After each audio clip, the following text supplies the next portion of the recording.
Eimear, there's been a lot of activity around the story of Kyran Durnin, the little boy from County Louth who was missing for a long time before it was reported, and a murder investigation is set up around him. There's no body. We've sketchy information, but we can see what's happening. Searches of houses, grounds, cadaver dogs, arrests. Yeah, so there's been a massive developments in this story. I think myself and yourself spoke in October. Yeah. Was it that long ago? Yeah, well, I think it was the end of October when the case was upgraded to a murder investigation because Kyran was reported missing in August. And it only really hit the headlines several weeks later when it emerged that this child had actually not been seen for 2 years. So, a lot longer than August. And then there was searches of a house in Dundalk at the time where Kyran and his family had previously lived. And then, as stories tend to do, it died down for a little while and it has since exploded in the last week. And as you said, there's been 2 searches of homes in Drogheda as well as 2 arrests, which have been the first arrests in this case. So one home was searched and that search is being completed, the Gardaí confirmed today. And then there's another search at a different property in Drogheda still ongoing. They've brought cadaver dogs in, which we know would be used to detect human remains. And they've used various different mechanical machinery as well. So it's all centred on Drogheda, which is where he was last seen, when they did kind of go back and realised that he hadn't been actually seen for a long time. Yeah, so that's where that 2-year thing came from, or 18 months, was it? It was 2 years. So basically, he was reported missing in August, and it since emerged in the concerns then kind of flagged because Tusla had also raised a concern to Gardaí in August as well about the case of Kyran. He wasn't in their care, but he was known to them. He had dealings with them, him and his family. And then they were able to trace back the last positive sighting of Kyran to actually May 2022, which was more than 2 years previous. He had been in school in the area, and then there was different theories, that school had been told that Kyran had gone across the border, also that he was in hospital with COVID-19. All these kind of stories were emerging, but the last positive sighting was in school in May 2022. I think he had been his enrolments didn't end until June 2022 when the school year ended, but he hadn't actually been seen in that school since May 2022. So then fast forward now, like over 2 years later. And Drogheda is where the searches are taking place currently, but he had previously lived in Dundalk as well, and he had attended a school there. So And was there any sort of investigation that concentrated outside Ireland? Any part of the investigation? Yes. So Gardaí had spoken to a woman overseas about Kyran and his last whereabouts. Yeah. There's kind of been a lot of different strands to this investigation about there was some suggestion that he may have been overseas, or that's certainly what they were initially led to believe, but it's now obviously focused completely on Drogheda, where he was actually officially last seen. Yeah, and the chief suspect in this case is a woman in her early 20s, and she was arrested this week and since released without charge. So the overseas connection is also that she had returned to Ireland. Yeah. And Gardaí, Ken Foy is reporting in the Irish Independent that Gardaí were made aware that she was returning on the ferry, and then they arrested her. Right. And they put certain information to her. She's been released without charge with a file gone to the DPP. But she has been a person of interest in this case from the start. And a man as well. And a man. So then the development today then is a man was arrested. He's a previous partner of the chief suspect in the case, as Ken was reporting. So he's currently, or he has been questioned throughout Thursday. Right. In relation to the case as well.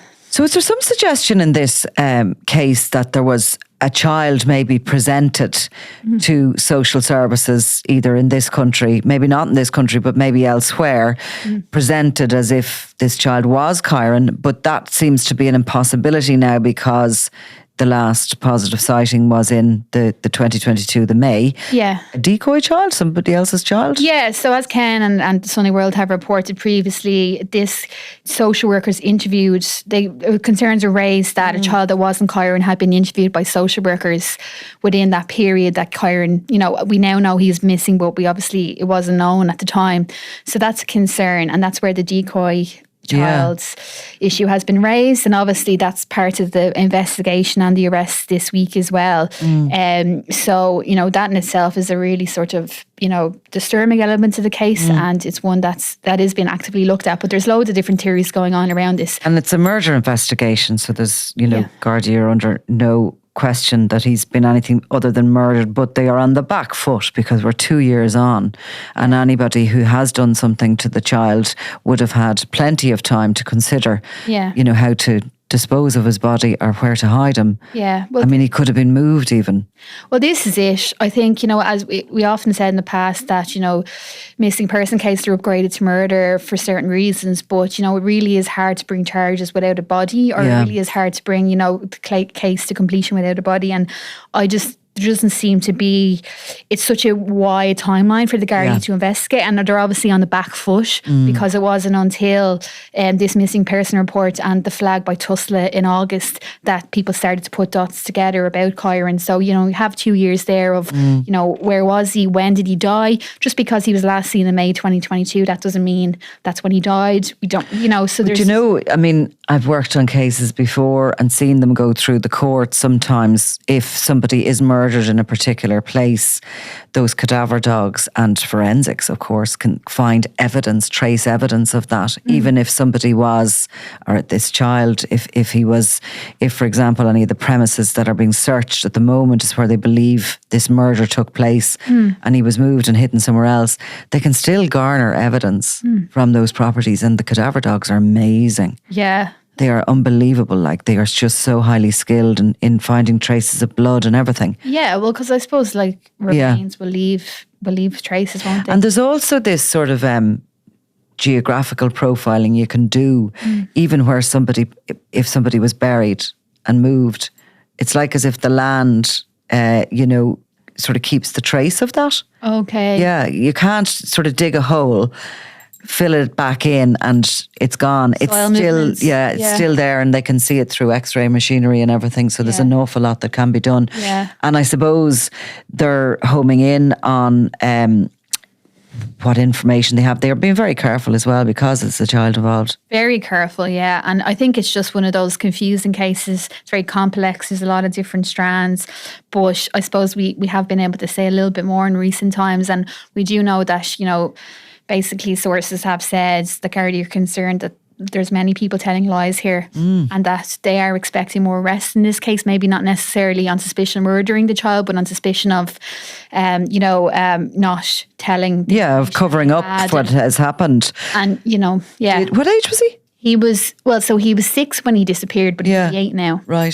So, such a young, vulnerable child, and there must be so many failings. So many failings. That's another element to the story as well about Tusla. That they have completed their own inquiry, that they had submitted a report to the Department of Children, but also a separate report to the Department of Education about their dealings with the child. That they think they have said on the record that their last interaction with his school was in 2022, around the time that he was last seen. So that raises questions there. And we've heard these experts on child protection talking as well about that can be where children fall in through the gap in Ireland, because he wasn't in Tusla's direct care, but he had interaction with them. Right. But then there's not I suppose the checklist there it's not, you have certain criteria that have to be completed when someone is in the direct care, but I suppose there's more of a grey area when children are in interaction, but they're obviously living their own lives as well. So I think that has raised questions as well about how do you manage these kind of cases. And then with the reports that he had crossed the border, should that have raised flags with the authorities over there, and who was supposed to do that? There's just so many different actors involved in this. For sure. And it's just so hard to believe that a child could disappear off the face of the earth and nobody would be shouting, where's he gone? This is it. And it's kind of an indictment in society as a general, isn't it really? That everyone's so busy with their ordinary lives, and obviously we didn't know Kyran, but the fact that a child can just disappear and out of a community, and people have spoken. We've been up to the area where he was last seen, and people have talked about how devastated they all are. But I suppose he had been around in different places as well, and obviously the school were told different things. So you can understand why people are caught up in their own lives, how these things can happen, but it's just very the dots didn't connect. Sure, exactly, they didn't until it's clearly too late, or certainly the Gardaí believe it is too late now. Yeah. Okay, well look, we definitely are going to keep on that and see if there's any further developments over the coming days or weeks. So thanks, Eimear. Thanks, Nicola.